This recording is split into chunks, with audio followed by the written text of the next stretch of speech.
The open source risk engine, or ORE in short, is an integral part of the course. That means that students will, from the very beginning, look at countless ORE examples.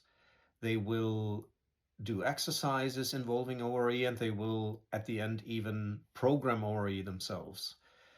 And that will give them the practical skills that they need in the financial industry.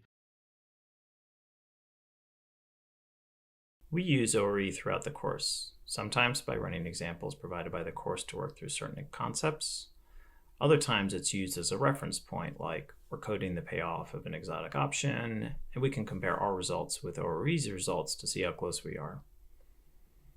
ORE is great because it's open source, easy to use, and is as powerful as any licensed risk system. So the program is built to be flexible. All the content is online. That gives you flexibility in terms of being able to access the content anytime and to work around your professional and personal obligations.